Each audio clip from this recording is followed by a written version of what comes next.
kurang rapi. Tolong diluruskan, karena kan kalau lebih rapi kan lebih nyaman kita belajarnya. Apakah sudah?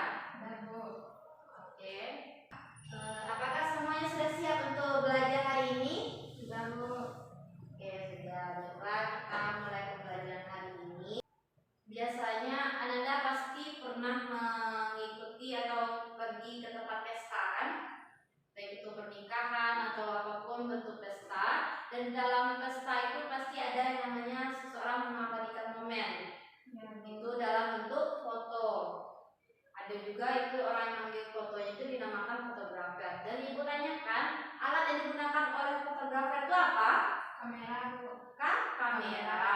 Benar sekali. Jadi lalu saat kita sudah difoto, maka hasilnya dapat berupa apa? Gambar, Bu. Gambar kita, foto kita kan? Ya, foto kita. Oke.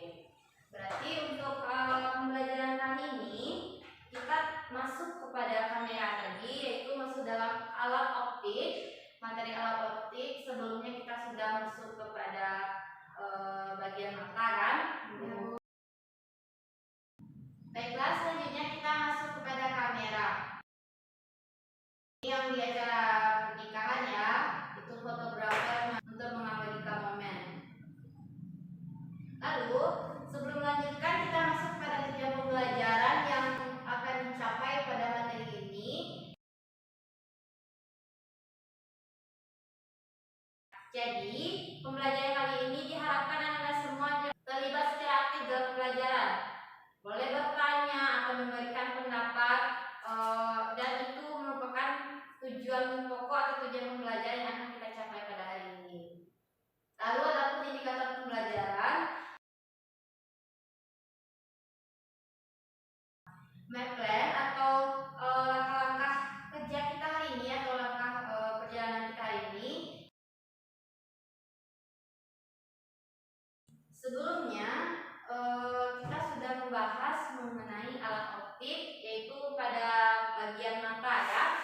Berarti kalau mata, selanjutnya sekarang itu adalah kamera.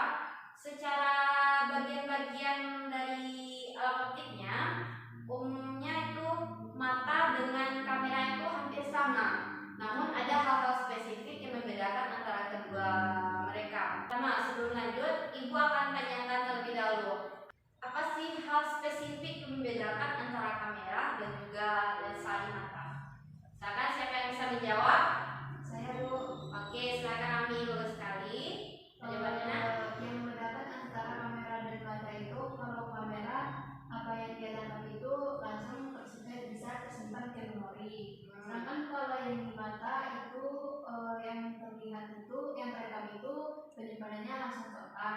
Bagus sekali. Benar sekali. Kalau misalnya kamera, pada kamera dia punya card internal atau kartu internal yang bisa menyimpan bayangan yang ditangkap tadi. Tapi kalau di mata dia langsung tersimpan atau terekam di otak kita kan? Berarti itu yang membedakan pertama. Adakah yang lain, Ananda? Yang di bagian belakang? Oke, silakan.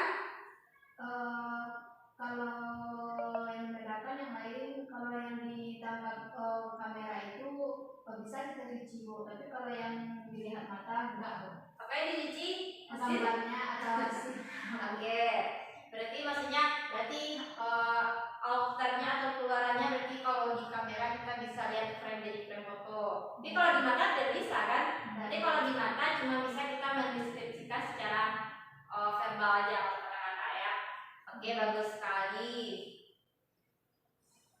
Oke, kita langsung saja. Berarti tentang kamera. Apa itu kamera? Kamera itu adalah salah satu aplikasi dari lensa.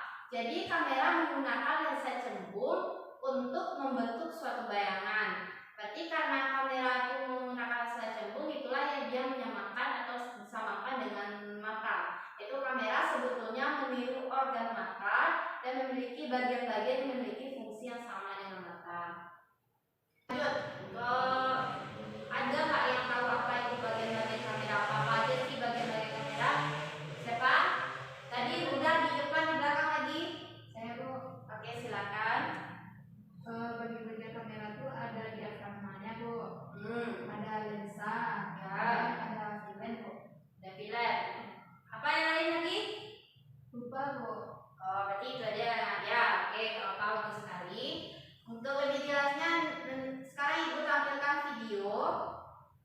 menjelaskan mengenai bagian-bagian kamera. Sama itu ternyata lensa kan pada kamera. Lensanya lanjut.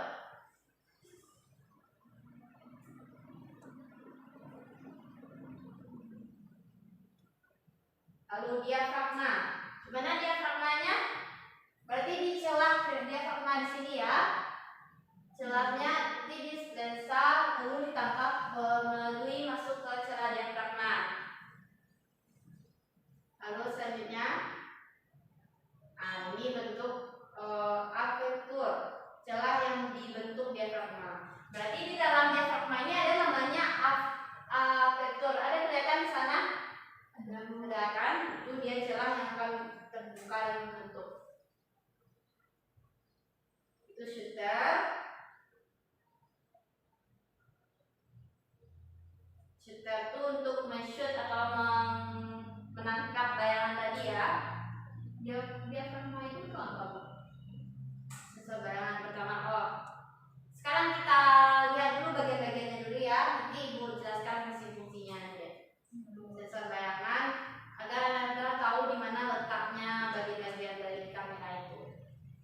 Nih fungsi.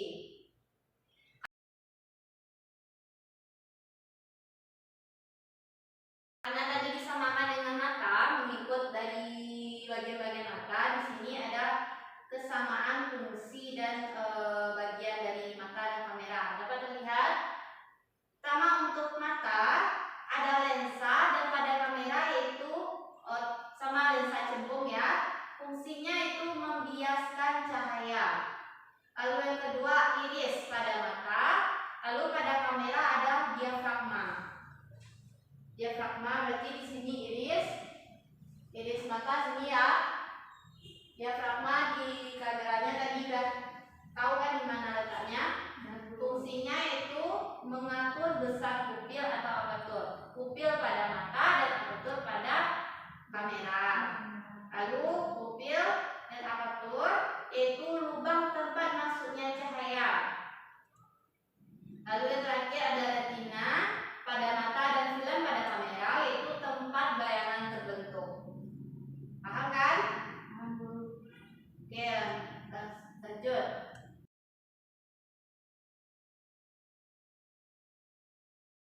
Selanjutnya, prinsip kerja dari kamera yaitu kamera bekerja dengan membiaskan cahaya yang dipantulkan benda di depannya. Pembiasan itu akan masuk dan sampai kepada film di kamera. Maka di sini kelihatan panah Ibu. Kelihatan, Bu. Pada panah hijau ini atau benda, ini adalah benda ya. Nanti benda ini dia akan memantulkan cahaya dan cahaya ini akan masuk ke dalam diafragma tadi dan dia akan ditangkap di film. Ini film kamera dan di film inilah terbentuk bayangan.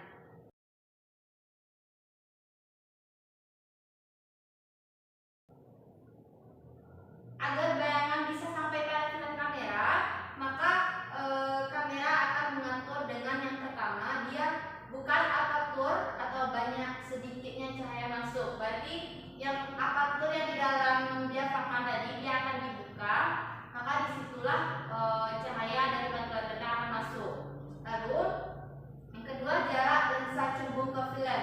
Biasanya kita pada kamera itu ada yang namanya mengatur fokus kan, atau fokus biar lebih fokus atau lebih jelas apa yang akan kita foto.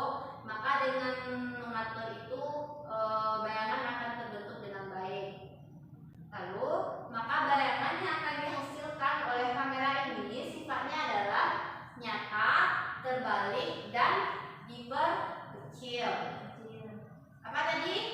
Nyata, terbalik dan diperkecil. Ingat ya, bahwasanya diulang lagi sifat dari bayangan benda pada kamera itu adalah nyata, terbalik dan diperkecil.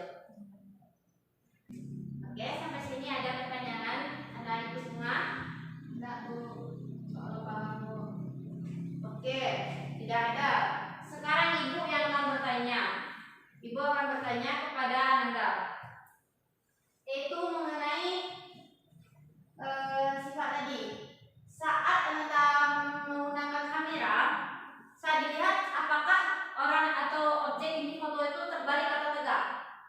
tegak.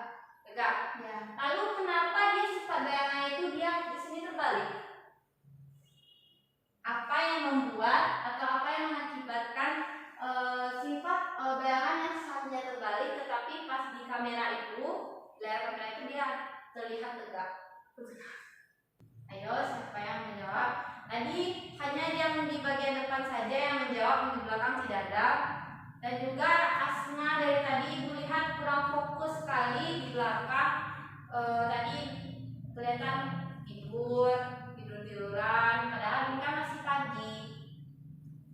Dalam ibu uraikan materi ini tolong diperhatikan, kan cuma sebentar ibu menjelaskan ini, nanti pasti ada waktu istirahat, Nanda untuk bisa istirahat. Belum ada Nanda membaca kenapa alasan kamera itu bisa tegak bayangannya, padahal dia sifatnya itu adalah terbalik. Jadi jawabannya adalah di sini di kamera itu ada yang namanya cermin dan prisma segi 5. Maka dengan adanya refleksi bayangan yang dibentuk dengan cermin tadi, maka dia akan menghasilkan bayangan itu jadi tegak. Dengan adanya prisma segi 5 tadi, lalu bayangan yang dibentuk lalu direfleksikan, maka bayangan itu akan menjadi tegak. Maka tampak dari kamera itu hasilnya itu tegak, kita tidak jadi terbalik. Namun sampai sini paham mana itu semua? Paham Bu. Oh baiklah. Lalu yang terakhir untuk rumusnya, karena kamera ini menggunakan lensa cembung sama seperti rumus kemarin, lensa cembung yaitu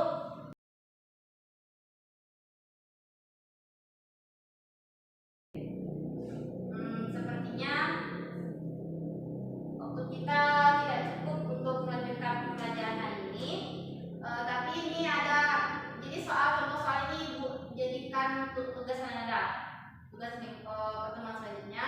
Jadi karena ini sama dengan lensa cembung sebelumnya, Nanda sudah mengerjakan soalnya, berarti ini soalnya tinggal memasukkan ke rumus saja.